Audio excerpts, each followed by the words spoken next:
त्रिवेणी का तट एक अलग से ऊर्जा प्रदान करता है। त्रिवेणी का तट एक अलग से बल प्रदान करता है।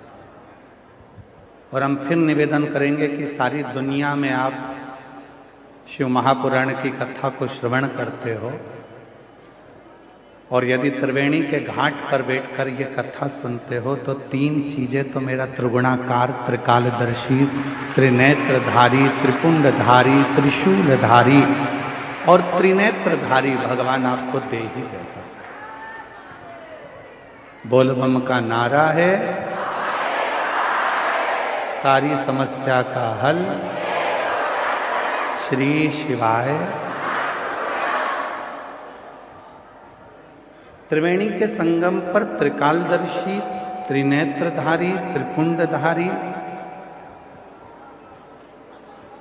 त्रिशूलधारी, त्रिलोकी के नाथ देवाधिदेव महादेव की कथा सुनकर हम भी यहां से तीन चीजें लेकर जाएंगे। एक लेकर जाएंगे मन की शांति,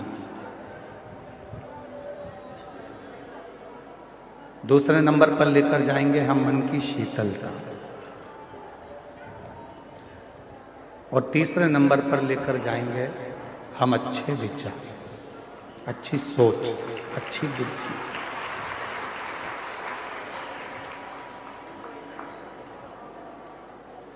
क्यों?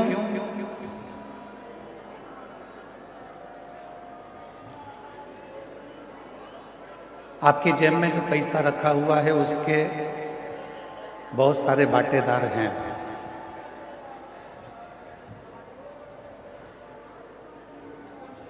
आपकी अलमारी में जो पैसा रखा हुआ है उसके भी बहुत सारे हिस्सेदार हैं।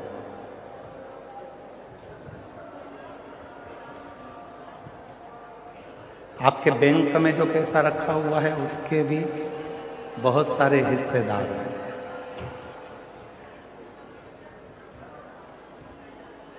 आपका प्लाट है उसके भी बहुत सारे हिस्सेदार हैं। आपका मकान है उसके भी बहुत सारे हिस्सेदार।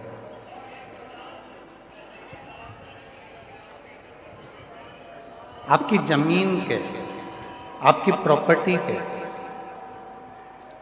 आपके धन के,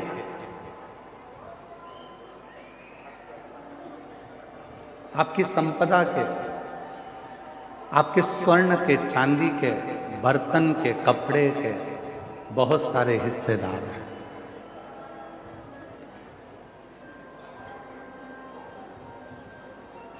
जितना भी आपके पास में धन है उसके ढेरों हिस्सेदार होंगे, पर एक धन हमारा खुद का होता है जिसका कोई हिस्सेदार नहीं होता।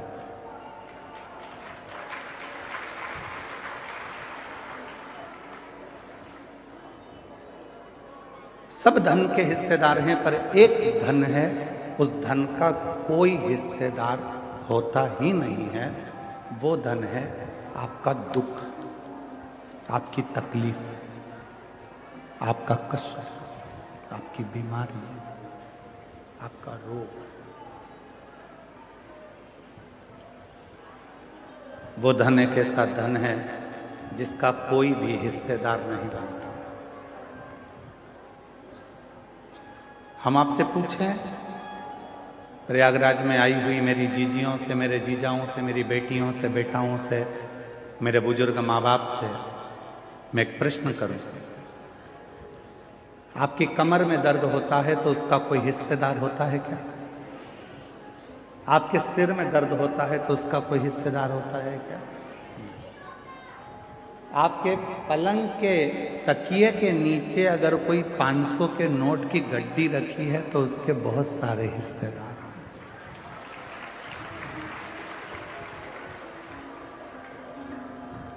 उसके हिस्सेदार हो सकते हैं,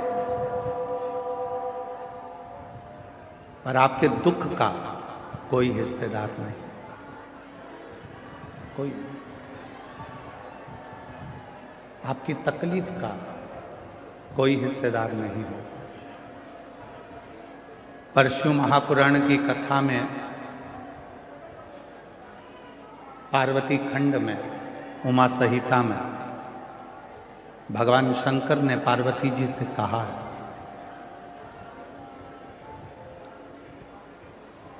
कि दुनिया के लोगों के धन के हिस्सेदार बहुत होंगे, दुनिया के लोगों की प्रॉपर्टी के हिस्सेदार बहुत होंगे, दुनिया के लोगों की संपदा के हिस्सेदार बहुत होंगे, पर पार्वती जो मेरे शिवलिंग पर एक लोटा जल समर्पित करता है उसका दुख का कोई हिस्सेदार नहीं होता, पर जब वो पवित्र मन से मेरे ऊपर एक लोटा जल समर्पित करता है तो उसका दुख का हिस्सेदार मैं स्वयं।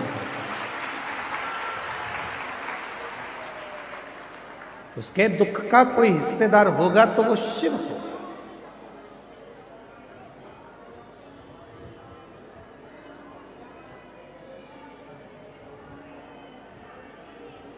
आवाज नहीं जा रही है, वहां से माताएं चिल्ला रही हैं। आशीष वहां साइड,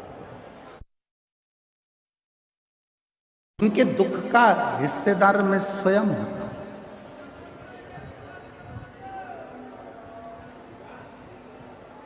इनके एक आदमी को पीछे भेजो तो वो सुन लेगा वहां से।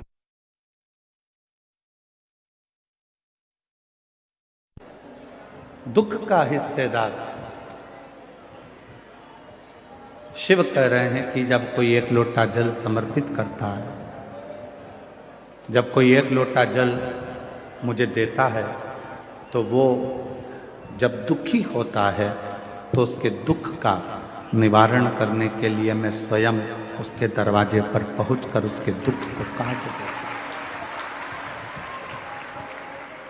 उसके दुख को समाप्त करने की जवाबदारी मेरी हो जाती है। उसकी तकलीफों को समाप्त करने की जवाबदारी मेरी हो जाती है।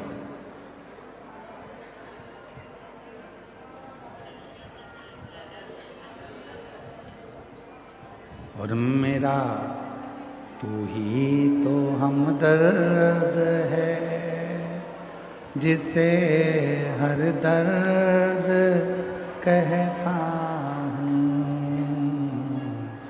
मेरा तू ही तो हमदर्द है, जिसे हर दर्द कहता हूँ।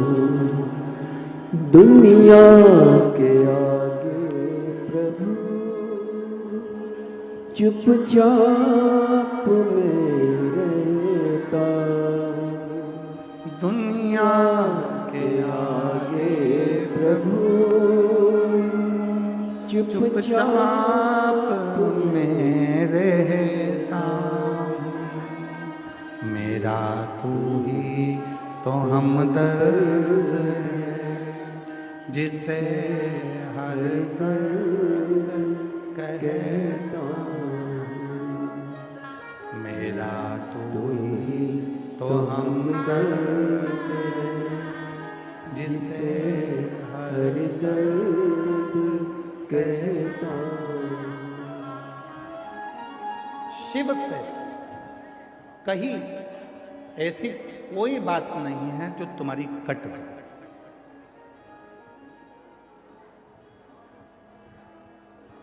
शिव जी से करी हुई प्रार्थना ऐसी कोई नहीं है जो तुम्हारी प्रार्थना को शिव स्वीकार ना करे, शंकर स्वीकार ना करे।